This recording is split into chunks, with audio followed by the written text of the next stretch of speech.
And so, I'm reviewing all the important films of 2021. That's not my personal estimation, by the way, that's just my codified term for Oscar nominees. I'm trying to be cute, you see. It might work for some people, certainly works for me. Anyway, I'll be throwing one or two of these out every couple of days.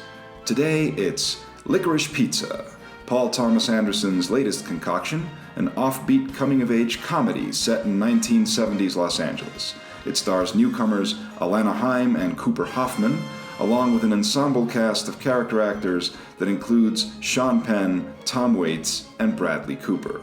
Paul Thomas Anderson is one of the most acclaimed filmmakers of our time. How does his latest film stack up? Stick around and find out.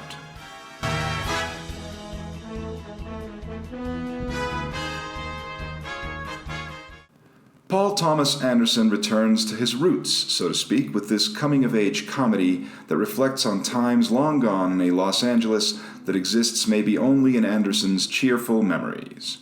For all intents and purposes, this is a hangout movie, and how much you enjoy it will depend on how much you enjoy the company of its two main characters, played by Alana Haim, of the rock band Haim, and Cooper Hoffman.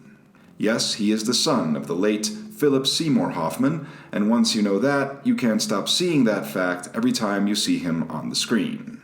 In any case, both are making their debuts in this film, and watching the movie essentially boils down to hanging out with them for a little over 2 hours as they engage in various misadventures around 1974 Los Angeles.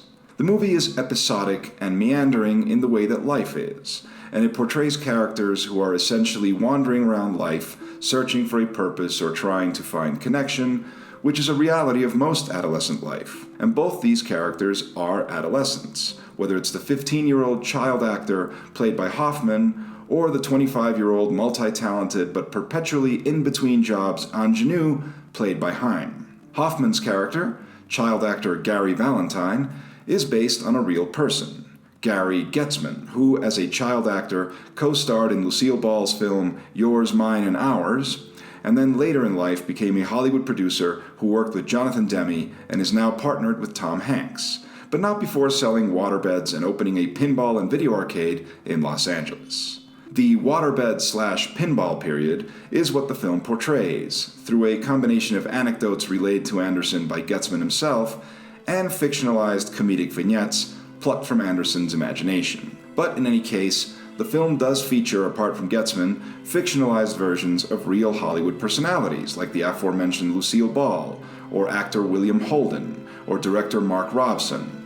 And Bradley Cooper, in a very inspired comic turn, portrays producer John Peters, who has not been fictionalized, and in fact, Peters himself gave Anderson his blessing to portray him however he saw fit, so long as he remembered to use one of his favorite pickup lines in the dialogue, which he does. All of these interesting characters pepper the narrative and keep it engaging and surprising, but it ultimately all comes down, once again, to Alana Haim and Cooper Hoffman, both of whom make very assured cinematic debuts.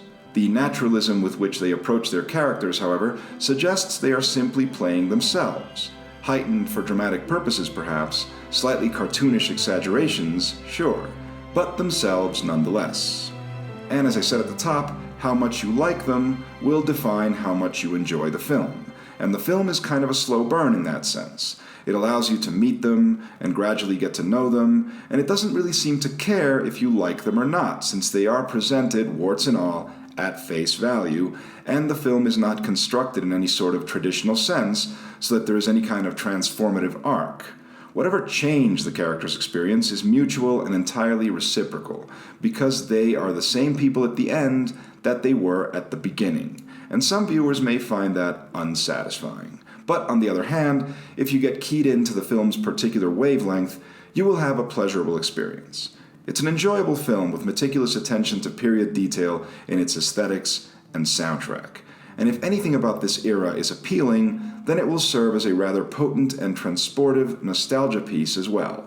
I would not place this among Paul Thomas Anderson's more sophisticated masterpieces, but it's definitely a movie he really had a lot of fun making, and all of this stuff, these bizarre characters, their wild flights of fancy, it's all very amusing.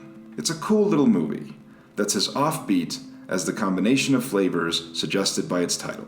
And if you can plug into it, you'll have a good time. Hey, I hope you liked this video, and if you did, please give me a like and subscribe to my channel and share the video. There's going to be some cool stuff coming to the channel, so you're going to want to keep track of it, and I hope you like all that stuff too. See ya.